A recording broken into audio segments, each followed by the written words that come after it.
It is Friday. It is the 8th, and that means there's only two more of these, that being Fridays before Christmas. Thank you all for being a part of the show. Headlines tonight will include checking in on our local push for a permanent homeless shelter. An exciting, and I'm not exaggerating, night of boys basketball last night.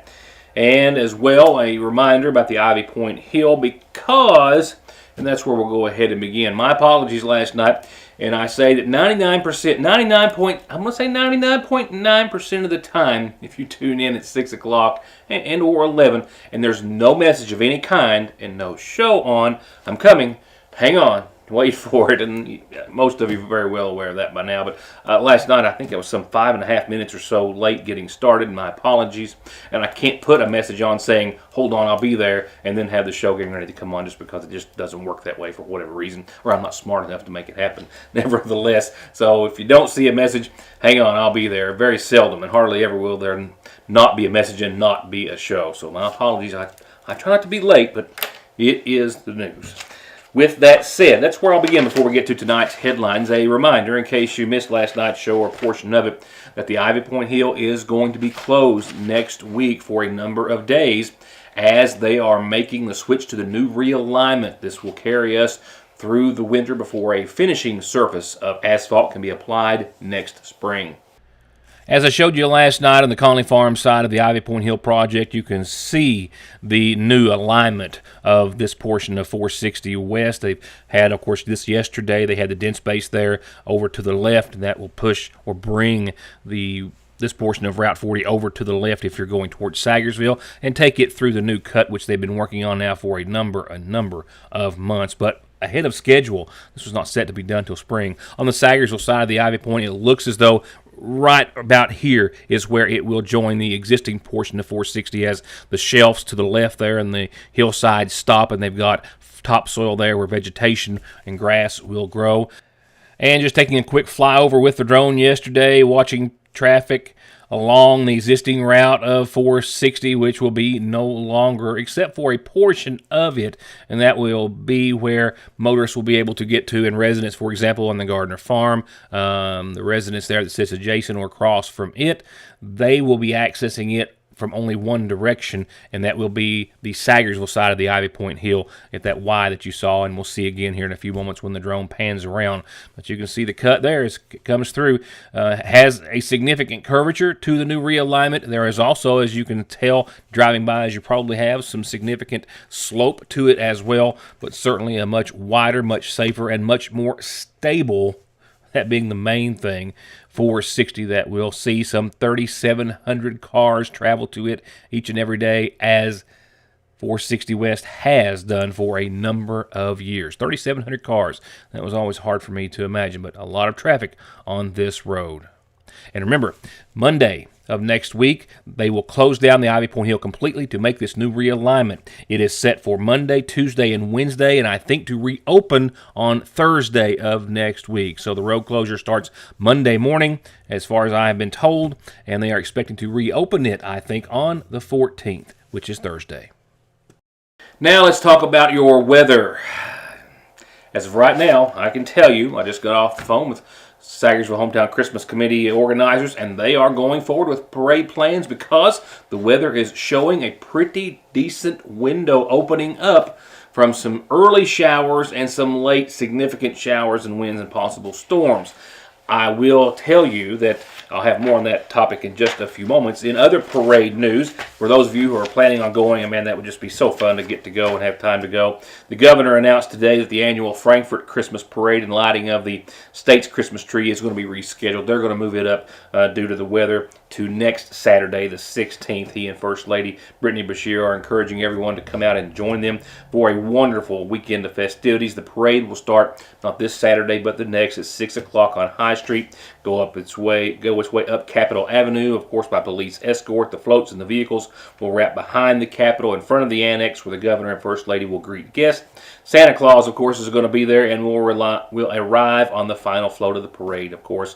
And following the parade, the first family and Santa will light the state Christmas tree, which should be sometime closer to 8 or 8:30 in the evening. And if you want to take something with you, the First Lady is collecting new unwrapped stuffed animals and journals for Zero V. Zero V is the statewide coalition of domestic violence shelters. All donations directly help domestic violence programs as they provide life-saving shelter and support services to Kentuckians who seek crisis intervention and support in rebuilding their lives after abuse. The outdoor parade viewing area is going to be on the south lawn of the Capitol, behind the Capitol building, and directly in front of the Capitol Annex. Those who want to take part in the festivities are encouraged to get there by 6 Saturday, and should note that Capitol Avenue will close to traffic at 5:30 ahead of the parade. They're going to have food trucks. They're going to have beverages there for sale by the Sig Lucier Brewery, in addition to a lot of necessities, restrooms, space heaters, picnic tables, the like. They're going all out. And if you can't make it and you're going to try to be like me, the parade will be live streamed on the the Frankfort Plant Board's Facebook and YouTube page. And as well, you can see it locally in Frankfort on TV Channel 10. But if you're going to be there, you're going to be watching the parade, right? As for our parade here in Sagersville, it is set to take place tomorrow at 6, and this is, of course, the second attempt. The window has opened. There is looking to be some early showers, but some sun and some nice temperatures, definitely some winds. But as well, the real rough stuff doesn't look to be until the parade has cleared out downtown. So as of right now, that is the plan. If the weather does change, and it can, we've got a pretty good handle on it, I think, this close. But nevertheless, they'll be making, of course, posts during their social media. We'll be getting it out there on our social accounts and our websites and everything that we have at our fingertips. So just to let you know if there are any changes. But right now, it is full steam ahead with tomorrow night's Sagersville Hometown Christmas Celebration and Parade. The parade starting at 6. I'll be right back. It's that time of year. It's going to happen. And it's going to happen again and again. The question is, have you even checked your tires lately? Don't find out the hard way. Whether it's just a coating or as intense as this, be prepared, be ready, be safe, and save with December deals like $200 off of Goodyear's and other special offers with 6 months no interest financing at Conley Tire in Staffordsville and ConleyTire.net. It's one of Santa's favorite places to stop because he knows he can get something for everyone at the seasonal shop. From cute and cool festive tees and sweatshirts and gifts for all. From your favorites like Brewmate, like the Candleberry Company collection, sweet treats and the neat cups and mugs that they stay cozy in until they're gone. And with decorations that cover everything from cute to exquisite gingerbread houses, the willow tree signatures, the trees, the place setting, the personalized ornaments. And the 25 Days of Christmas is happening now every day until Christmas. Another brand or collection is 25% off. Look for the daily announcements on their Facebook page and look for great sales and a wonderful Christmas season at the seasonal shop.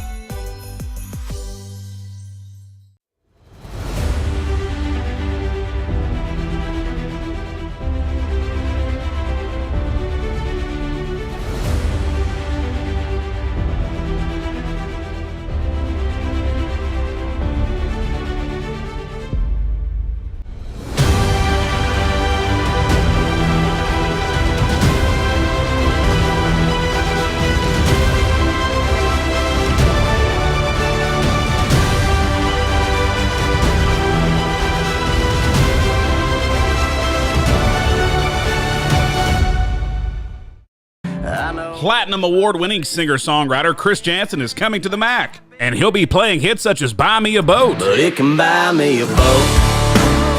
It can buy me a truck to pull. Fix a Drink. But I can fix a drink.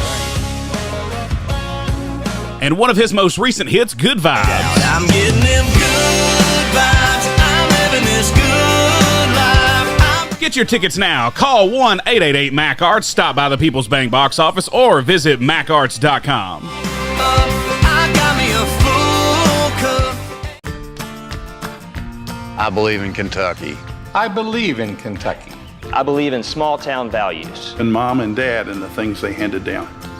I believe some of the best people in the world are farmers. I believe in insurance that protects families, homes, and cars. I believe in always finding a way to do what you love. I am Kentucky. I am Kentucky. I am Kentucky. Up next, a follow-up from an interview that I did with Mr. Whitley here coming up of the newly formed Lighthouse Homeless Shelter organization here in Magoffin County.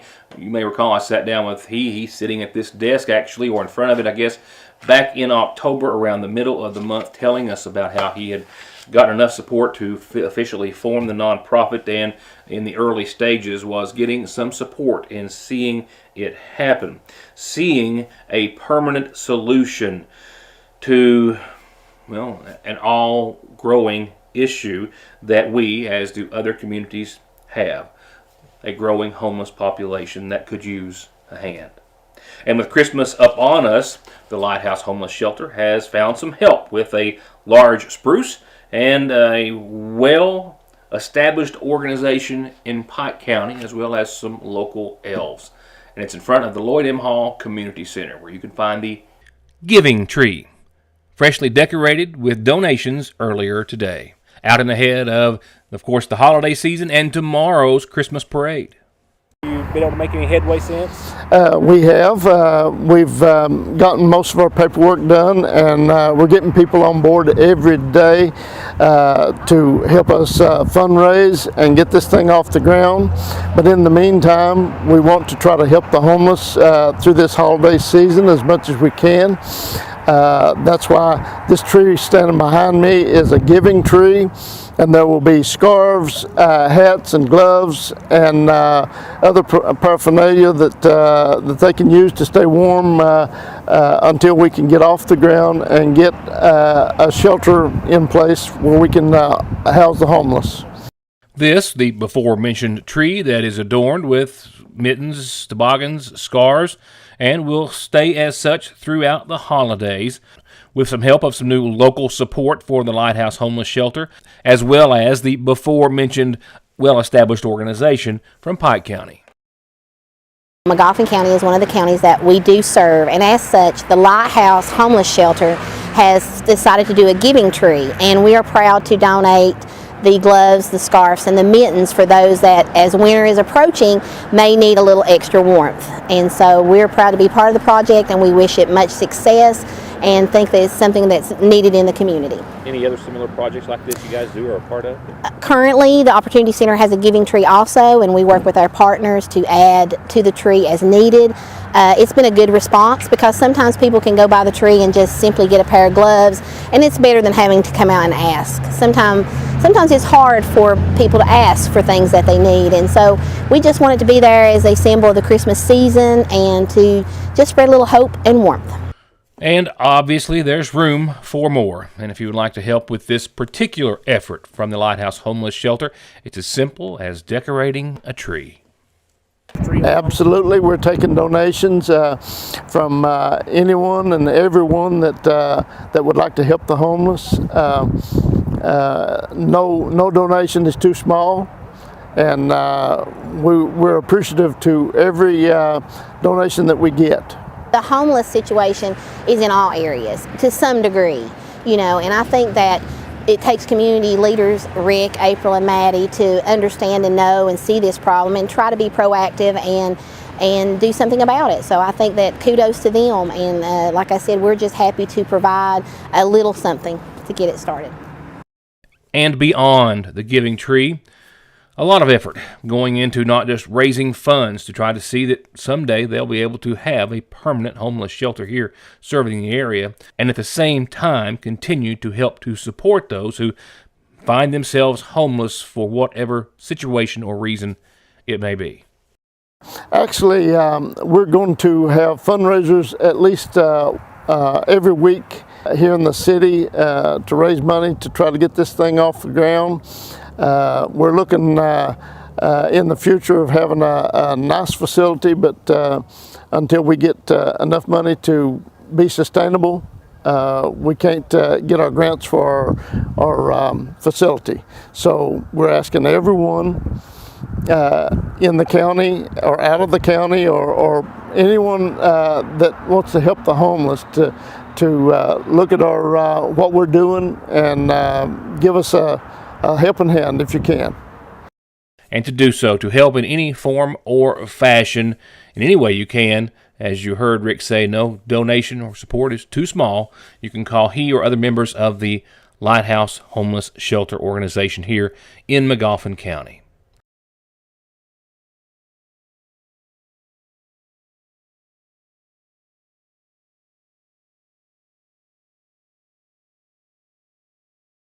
Up next, tonight's Magoffin Farm Bureau calendar.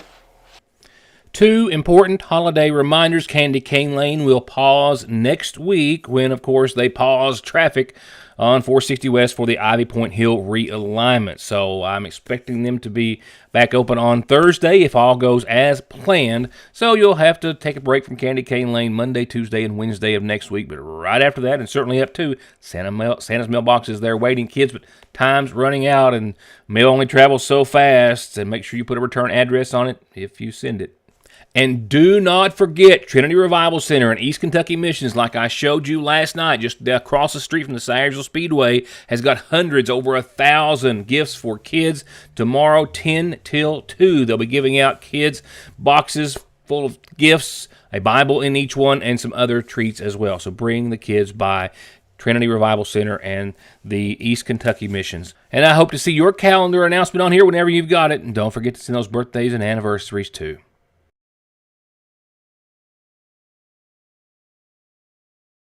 Shopping this holiday season just got easier and safer at Salyersville National Bank with Apple Pay and Google Pay available on your Salyersville National Bank debit card. So you can shop and pay from your phone or device wherever you are and have more time to do those special things this Christmas. And when you need more than online and digital banking services, both locations are here for you. The main bank, Monday through Friday, 9 until 3, lobby and drive-through, and the branch bank open Monday from 9 until 5 and Saturdays 9 until noon. Merry Christmas from Salyersville National Bank. Hello, I'm Dr. Cheryl Stalder-Cheney, podiatrist currently located in Salyersville, Kentucky. I've been servicing patients within Eastern Kentucky for the past 20 years. Our feet are the foundation for everything we do, and whether you're suffering from fractures or injuries, need custom orthotics, diabetic foot care, sports medicine, heel pain, wound care, or anything else foot related, relief is just one step away. Welcome to Hope Family Podiatry Center, where we take care of all of your podiatric needs. Located on the Parkway next to Hope Pediatrics. Someone dies in the U.S. every 7 minutes from an overdose, and over half of the population gets or takes pills from a friend or relative. And about 46 million and counting are exposed to narcotics in their drinking water. So don't toss them, flush them, or leave them lying around. Safely dispose of your unneeded meds anytime at Parkway Pharmacy, where you can always talk to a pharmacist when you need one.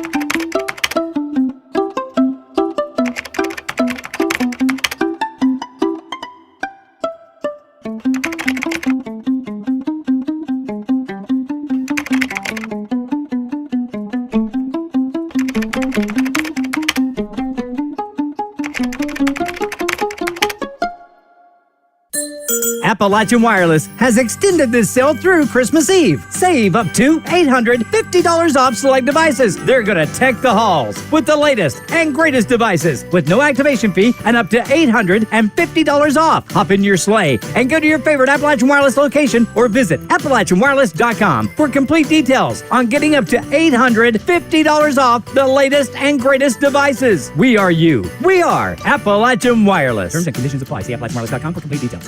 While I will go out on the weather forecast, which is not the best way to end the show, this is a good way to get close to the end of the show. Coverage of last night's boys matchup here at home. It's been a year, of course, since high school basketball tipped off for the boys basketball team in Magoffin County, and everyone was there who could be. I do believe it was a really nice crowd, ready and raring to go.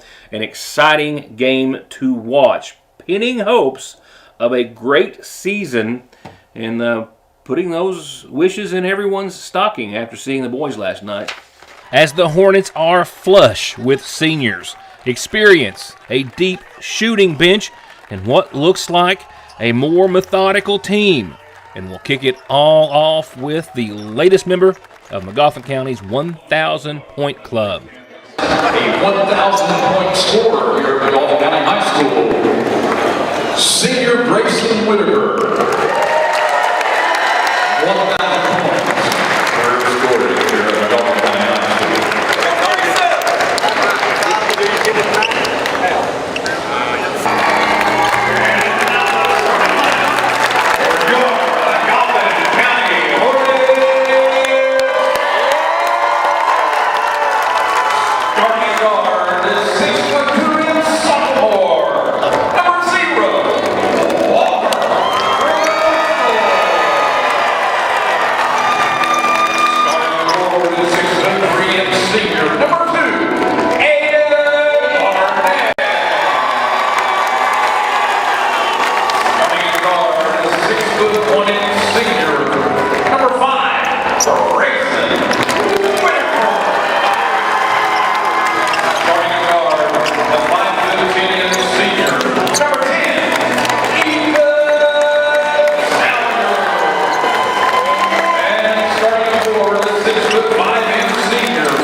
Whose assist to Ethan Salyer puts MC up 6-4 early.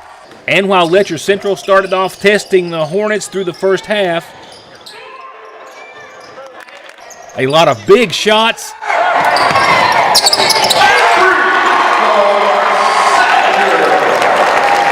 Big stops.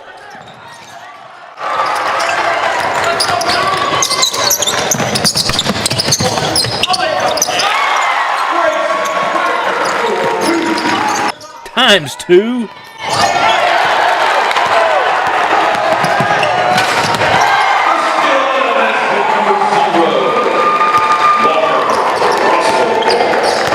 And big steals with big stuffs.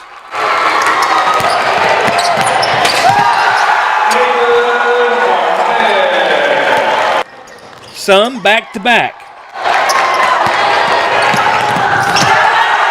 And some big backward baskets underneath seal the half by 7 for the Hornets.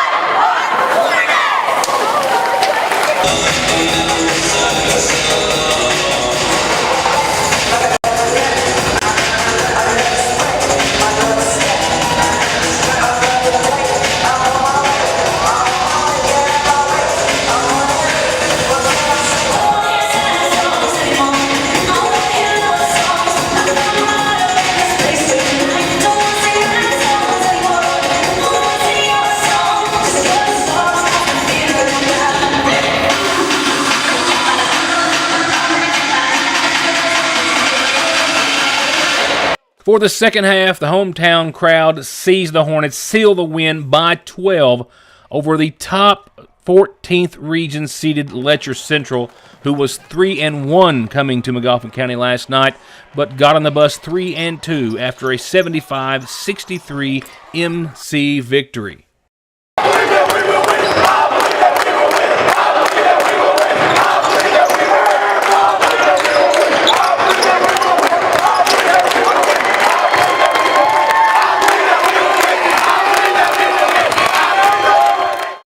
A big win by a group of boys who have been together for a long time and look the most mature and focused that perhaps we've seen them. Yeah, it is. We've grown up, of course, we've been preaching it since preseason that our schedule doesn't allow us to, to act childish and to quarrel and get on teammates when they miss shots or make a mistake on a play. So, we got Aiden Barnett, senior leadership.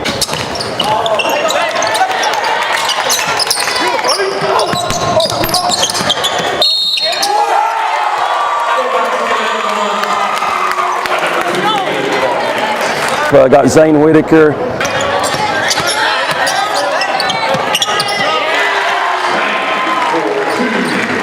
Ethan Salyer.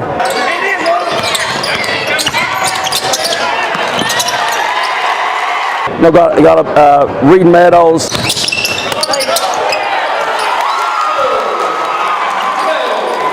We've got Noah Salmons come off the bench and played great tonight.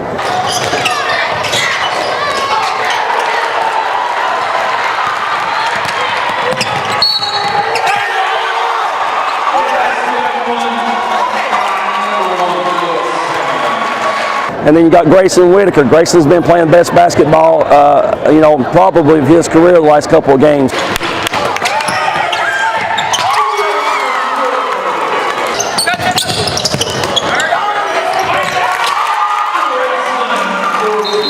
So really proud of all the guys.